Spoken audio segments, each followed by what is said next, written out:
to hit the streets off, make the streets talk, let them know it ain't a sweet walk. This gon' be the only joint made this year that'll knock till 2003.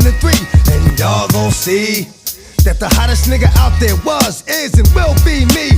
Just like that, I can go away for a minute, do some other shit, but bounce right back and wear this song. I'm coming strapped with some shit that'll spit from dusk to dawn. And when you gone, ain't no coming back in the morning. Like that shit was a dream, nigga, you gone. That's for real. Creep niggas like a seal, talk to steel, stick a nigga, make him squeal. Oh my God, those can't be the last words of your man. Damn, your man was so hard. Come on, bring it. What? We right here, we're not going anywhere. We right here, this is ours and we don't share. We right here, bring your crew cause we don't care. We right here, here we go again. How many million did my last one sell? Fuck it, I'm going for 10. It's never gonna stop. What's up, YouTube, man? Coach B here, back for some double wing stuff, man. Of course, I hope you liked the intro video. Once again, before I get into what I'm going to talk about today, don't forget to like, comment, subscribe if you guys like my videos and the content I put out on the double wing. I always appreciate the support. My email address is westcoastload@yahoo.com. Everything you see on here and that's contained in my system, I retail. Just email me for those details. I'll put my email address also in the comments. So, as you could tell from the intro video, and I also want to discuss intro video and highlights. I do that for a number of reasons. One, to highlight the execution of plays, but also to be a quick reference for all my coaches, just to kind of have like, the film divided up into, into usable sections, so that if you're looking at a particular play like the counter series, power series, this video obviously being the read option double wing that I'm going to do another video on, because my first one went kind of hard, but I wanted to kind of evolve that into how I started using the gun, and kind of also got the read option involved, because I think it's kind of misunderstood, but I also think it is a super potent weapon. So first of all, when I get into the read option, I made some notes and stuff like that, and I wanted to ask myself a question, like, why did I first use the read option? Like, as a coach, when I first started coaching, I was just running UC double wing, and I was just running, power right, 34 power, 25 power. I had counters, I had three, crisscross counters, I had a wedge. But I started noticing that, like, confusing the defensive end was like my ultimate goal. Like, and it should be, if you're a double wing coach, you need to figure out what those those defensive ends are doing. I've been getting a lot of emails lately about defensive ends, even at practice, some of these practice warriors that know the play is coming, and a lot of my double wing coaches are trying to gate pull, and they're trying to pull a backside guard and a backside tight end, which is tough for some teams to do, because defensive ends will just crash right down. And this happens in, youth leagues, 8U, these kids are out here, they know their parents are in the stands, they want to make a play, so they will just come flying down the line of scrimmage if both those guys on that backside pull. So that was one of the reasons I started thinking about the read option, because I'm like, man, if you have a good combo in the backfield, and I will discuss that in a minute, and you get the defensive end to commit on like an up the middle run, he just gives up the outside. If he crashes down because pullers pull, and he thinks he can make it from his position, where his starting position, and then the tight end is pulling, so he just runs behind the tight end. And I mean, if he's a fast kid, yeah, he could probably make it to your three back in the gun before the handoff. There's a possibility. It depends on how fast your snap. Your snapper, like, is there a problem? Like, was the snap high? Was the snap low? All that stuff increases the time of how long it's going to take for you to hand the ball off. So the number one thing with the read option, what led me to the read option, was quarterback athletic ability. I tell all my coaches, if you're going to run this system, consider your quarterback a run threat. Like, he's blocking. If you guys are UC double wing, he's tossing and then blocking. For you guys that are running gun, there's a lot of stuff in my system that is wildcat, 14 power leads. Like, your quarterback needs to understand that he's going to be running the ball probably like 70% of the time, and maybe throwing it 30% of the time. If your offense is rolling, like, that's the divvy that should happen. So in 2012, combos of kids that I had. So I want to just, some shout outs. I had a kid named Uriah Ports who was my quarterback. You saw him in the intro video running the UC when I was under center, and I was running the read option. So I had Uriah, and I also had my son was number 40. He's also in those videos, those early videos in the intro video. So I had a combo of Uriah Ports and Brandon Brisson, and they were a fearsome combo. Like Brandon ran the wedges, he ran a lot of the counter traps, so he did a lot of the heavy inside running. So and then in 2013, I come back and I coach, and I'm still running UC double wing, and I have Pearson is my quarterback, and Darion Jack is my fullback. Darion Jack was just an absolute animal. He's number 20 in all my 2013 videos, so shout out to Darion Jack. He's the first kid that as a 9th grader, he played for varsity Vacaville High as a varsity player as a freshman. And he was on my team in 8th grade, and he was an animal. So shout out to Darion Jack. But if you have a combo like that, where you have a good running quarterback and a good fullback that sees a lot of action inside the tackles, then this is the setup that you want to run. So I'll also go back to what defenses did I really kind of take advantage of when it came to running the double wing. Like how did I not the double wing but the read option. Honestly, emotional defensive ends, because I'm a purist. I like to test out the defensive ends and see kind of what they're made of, because they are going to make or break how your offense is going to operate. Okay, so emotional defensive ends. You may see in some of my videos, one of my videos, I believe the defensive end literally grabs my wing and body slams him. It's in the video. You can go back and look. Those kids were losing the game, and we were blowing them out in the playoffs, and they just went just crazy with penalties. Like, obviously in the highlights, you don't see flags flying, but that game was absolute pandemonium. So when you run the read option and you're doing that stuff, and kids are tackling kids without the ball because you're just really good at selling read option fakes, which I will get into once we whiteboard it. So emotional defensive ends, man. They got parents in the stands that are like, Jimmy, get that tackle, and all they see all day is your guys pulling out in front of them. Okay, so emotional defensive ends. I'll just leave it at that, man. You guys probably out there that are offensive coordinators know who I'm talking about. It happens in youth football, so just take it or leave it. Now, I wrote down here in my notes, solid to elite runner as the faking back. Okay, so what that is I'll go to just 2013 when I had Darion Jack. Darion Jack was just 155 pounds of just solid muscle. He was just a diesel running back, and he was fast. And defenses saw him at the weigh-in, and they were just because this was a weight-restricted league, and you could be 155, and he was exactly 155. Chiseled 8th grader. So he saw lots of inside counter trap running. Occasionally I would put him at 3 back and just let him run powers. If we were beating on a team.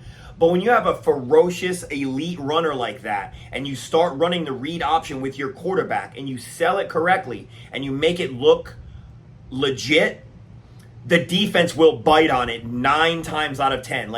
This is youth football, okay? So this is the time, offensive coordinators, to psychologically attack defensive ends. That's just the way it's going to go with the double wing. So when I whiteboarded, I'll just get into how I evolved into the gun read option. Okay, so when I started gate pulling in the gun specifically, because the Trojan sweeps and what just the gun gives to you. So when I started researching the gun stuff, I came upon obviously Tim Murphy. So shout out to Tim Murphy. I pray one day that Tim Murphy comes and posts on my page. I haven't got that legit a level yet, but shout out to Tim Murphy. So I came across Tim Murphy stuff, and I saw the gun, and he had some stuff in there, his Joker series of plays. So it's part of my system. You guys that have already bought into my system already have the Joker stuff, and it's just a combination of 2 plays. So I'm going to whiteboard it today. I'm going to tell you when I would use that. You saw both of those plays are in the highlights at the beginning of this video. It's called single joker option and then double joker keep. And I'll get into that and why it's used and how you can use the read option with the gun to just plain and simply psychologically attack defensive ends. So, I mean, that's 100% of why I do it. So I've already gone 10 minutes, so I won't get into, you know, any deeper than that. So let's just get to the whiteboard, man, and I'll just go over how I used to run or how I still run the read option double wing. Let's just get into it, man. All right, so on the board, I've already basically plotted out my base play in the gun, which is gun 34 power. So one thing I want to point out about this play is that for all you guys running 34 power out there, whether you're running it from UC double wing or whatever, if this end right here is crashing, obviously it becomes a problem if he chases your pullers. But what I want to point out is that every time your quarterback must execute a legit fake after he hands this ball off, okay, he has to be booting this to this backside, okay? That's what pins this defensive end. So if he's not doing anything or he's not doing that, that needs to change, okay? Because they have to respect this quarterback's ability to just keep and just boot, okay? So when I came across Tim Murphy stuff and I saw his Joker series. Now, what I'll just identify is I've got kind of like two magnets right here. So this is my 4-back and this is my 2-back. So in my system, this is my 3, this is my 4, and this is my 2, okay? So there's basically two separate series of plays. One is the single joker series of plays, and then there's the double joker series of plays. Now, how I identify that is this. So it's an actual play call, okay? So what happens is after I've run gun 34 power, this kid right here just sometimes, he just blitzes right in, okay? Now, if that happens, okay, and he jumps around and he's in the crowd and he's waving to his mom and whatever's going on. Now, if that happens and they blow a play up like that, okay, practice warriors is different for, you guys that are like, yeah, you want to run this play, that's fine. The guys that are having crashing defensive end problems, but also remember, just don't have practice warriors. They already know what the play is, so they're not helping you guys out. If you're scrimmaging your own defense and they kind of know the play is coming. Now, after I've run enough gun 34 power and I see this backside kid crashing and he's not really maintaining what's going on, I show here against a 5-3, they have their corners kind of roll back. That's like a typical reaction sometimes. Sometimes they'll come up here. It really doesn't matter either way. So here's what's going to happen. So after I've run gun 34 power and I see some of this backside pursuit, I usually will go to the single gun 34 power, single joker option. Okay? So I'm going to go ahead and write that out.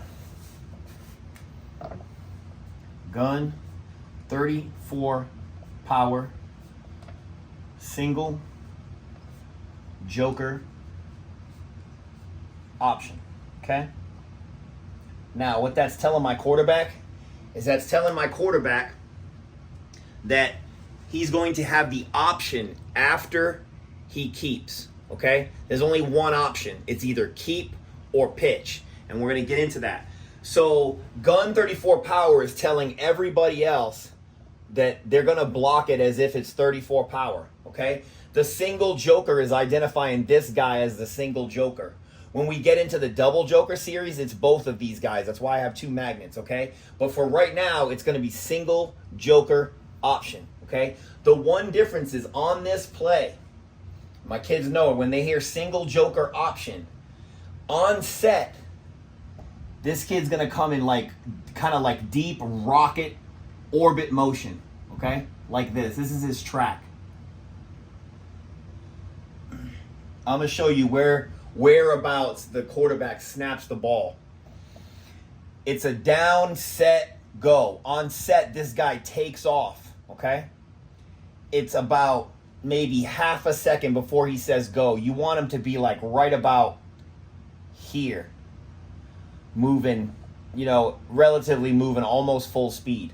Okay, the four back, this it's a single joker, so the four back is coming to do everything that he does on power plays, which is come and kick out. Okay, it's set up just like a 34 power. Okay, two back goes in deep orbit motion. Quarterback keeps. Okay, what I want him to do is eyes on the defensive end. The defensive end crashes. Okay, or whatever he does. Quarterback basically sells the handoff and pulls it. Okay, now he's off to the races. If the corner comes up, or if the corner's playing on the line of scrimmage, he has the option to pitch, or he has the option to keep and just run inside the corner. And there's a lot of stuff going on around here. A lot of these backers have already flowed out this way because they see 34 power. You sell it. You got to sell it. So that's gun 34 power, single joker option.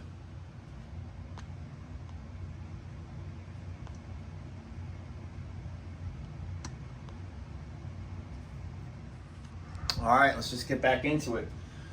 All right, so on the screen, on the whiteboard, you see gun 34 power double joker.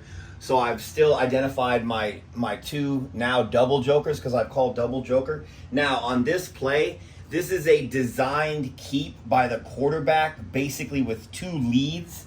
So you're going to have your double jokers that are your leads. This is the play I use to basically punish defenses for crashing. Okay, what I do is I send my four back. I'm going to move him back just for a second to kind of show you his path. Okay, he basically comes down. He takes a quick jab step and he scrapes paint with the pulling tight end. Okay, just comes out of nowhere. There needs to be no space as these guys pull past each other. Okay, and what he's looking for is he's looking to blast this kid. Wherever this kid ends up, like whatever he does, whatever path he takes, okay? If he's chasing, you should be right behind the tight end. However he comes, that kid needs to get blasted, okay? So let me show he's on a deeper path, okay? And just slashes down, okay?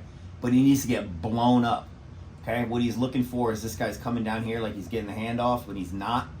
He just keeps into here. This guy comes here, keeps, and boots out, okay? Now, on set, just like the gun 34 single joker option, this guy's motion is in deep orbit. Boom, he comes out of the blocks on set. Ball is snapped right about here. Continues his path, okay? But what happens is as he goes by the fake handoff, he wants to come down real hard like this. And he's going cornerback hunting, okay? Because basically it's a design keep by the quarterback. As soon as he goes by and he pulls the ball, whatever blow up happens right here, he just runs around it. He tucks right in that alley, okay? But you need to blow this kid up. Your fullback needs to be a better player than this kid, okay? If that's not the case, then beware of running this play. This play comes as a surprise because of all this flow to the right. Fullback comes out of nowhere. Quick jab step, bust the end. That's how that play works. Gun 34 power, double joker.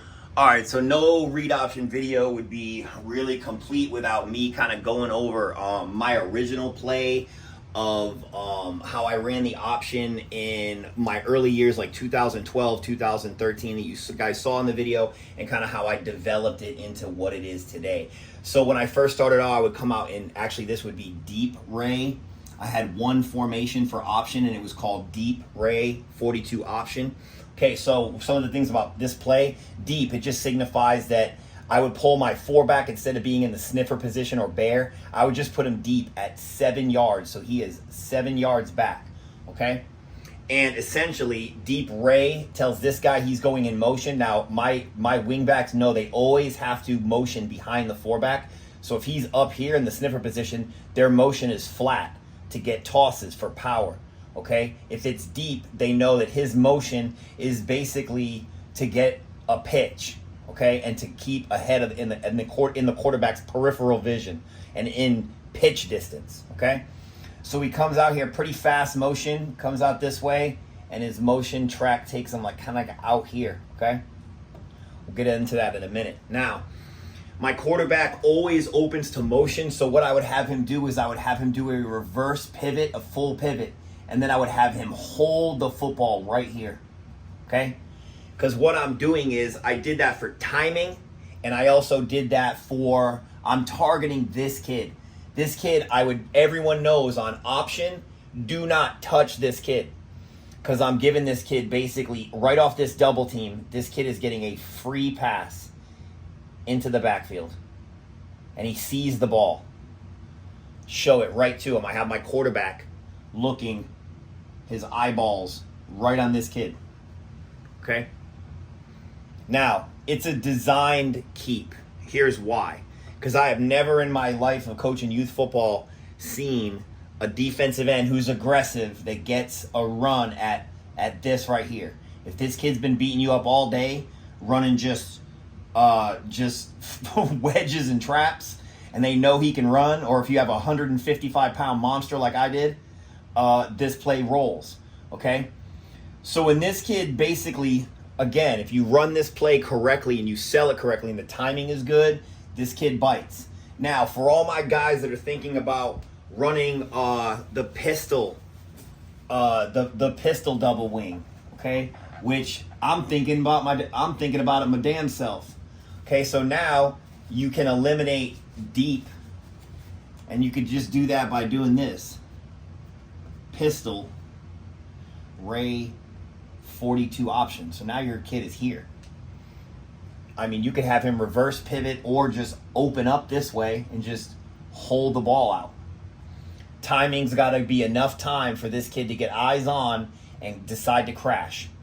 Now, when this kid keeps it, or if he tackles this kid and that collision happens here and he keeps, what he does is he immediately gets a little depth and he just boots out. Okay, and then he's got to make a decision. What happens here? He comes straight down on QB pitches, or he covers this, he just covers the pitch man, and then quarterback just keeps. He's got a decision to make. And you saw in the highlight video, my quarterback at different times chose different things. One time he chose to keep, another time he chose to pitch. My quarterbacks over the years have kind of done a whole kind of just bunch of different things. Oh, also on the backside, Ray 42 option. Anytime my offensive line heard option, they know on the play side we're going to run it because it's a 42. So these kids know their play side blocking like normal. God, gap on down. But the kids on the backside knew that pulling was off. I didn't find a need to have to pull on option plays because I wanted to show this just up the middle kind of plunge, which generally sucks in backers. This kid, a lot of times on option, he wouldn't even be over here to challenge this. He'd just come into this scrum. So would the safety. You want all the kids just reading on this kid. And this play goes hard. All right, guys, man, I hope you like the whiteboard stuff. I hope you have a little bit more understanding of the option and how just basically flexible this is. I mean, this is essentially almost like a service academy style offense. Georgia Tech, Air Force Academy, Army, Navy, they've all run styles of this, also called the flex bone. So these are just a couple of things that you can easily do with the double wing and the gun wing. It's part of my manual, so like I said, reach out to me if you want details on it, man, but I hope you liked the video. See ya.